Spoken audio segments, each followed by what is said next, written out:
At the end of our last video, we had done a number of stitches forming the basis of our foundation row.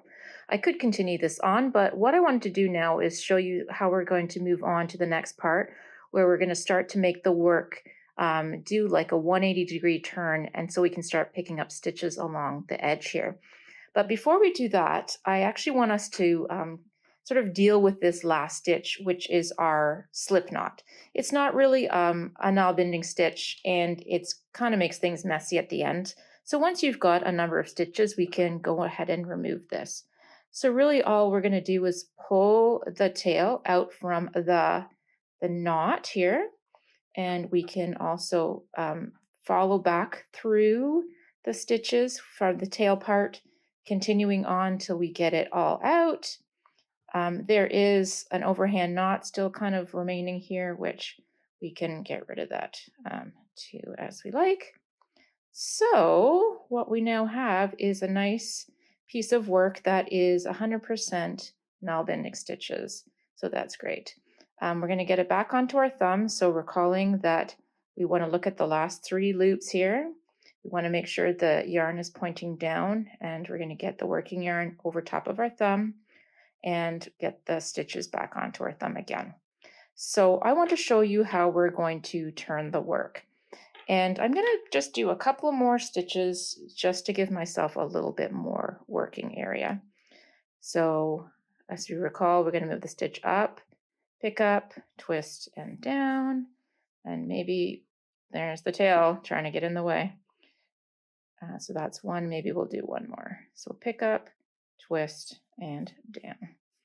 Okay, so now I think we've got a bit of room to work.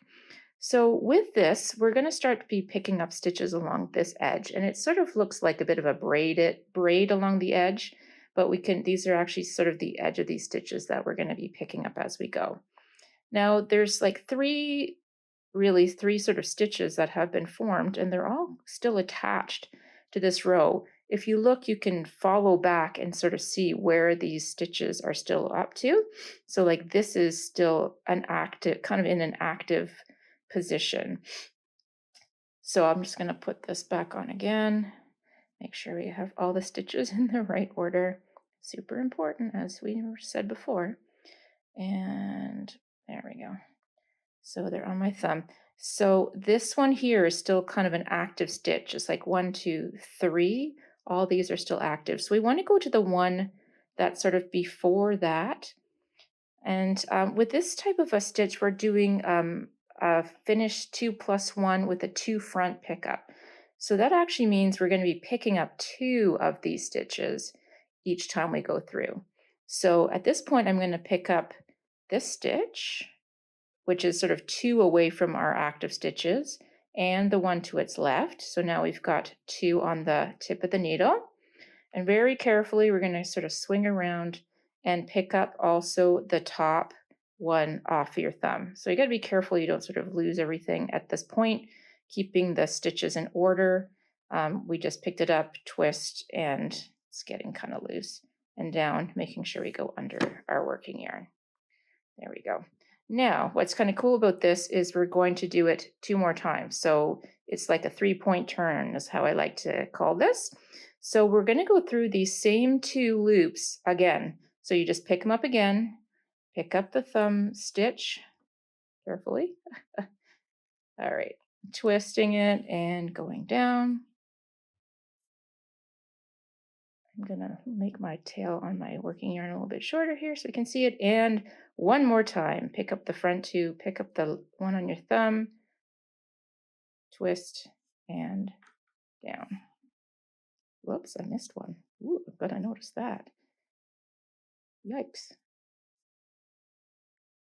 Pick up them both and the working yarn. Yep.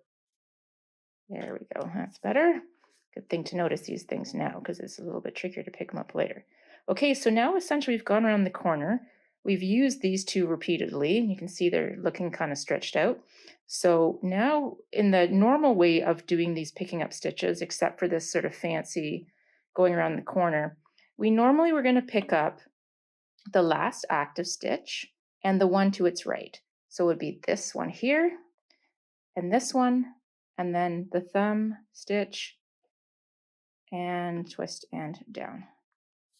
My yarn, of course, is getting a little bit on the short side. So what I could do is I could add on some more yarn.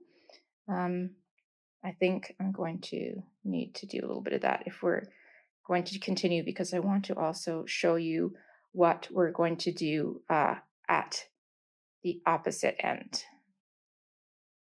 Okay, we have some more yarn and I'm going to keep going. So once again, we pick up, here's the last active stitch, the one to its right, pick up two. And so coming up this way is considered from the front in Nalbinding.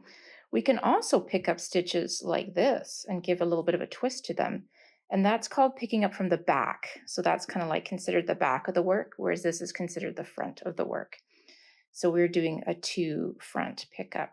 It just gives a little bit more cohesion between the rows, so that you, I think it just gives a bit of a tighter, stronger finish than just picking up a single stitch.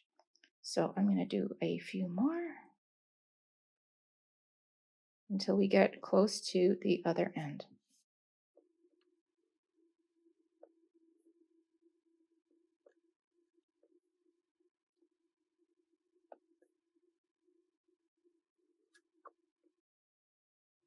Okay, so we're getting really close to the end now of the opposite end of our work. And you will see there's sort of a stitch that is like the apex almost. It's the furthest on the end out of all of our stitches. This is the stitch this time that we're going to do that 3-point turn in. So very much like the previous stitch, so I know that it's this one here. I could put a stitch marker in even if I'm sort of not sure which one it is and I'm going to forget. So I'm going to have to do one stitch and then I'm going to come into doing that extra increase. So we do increases exactly the same way. We would just go into the same stitch.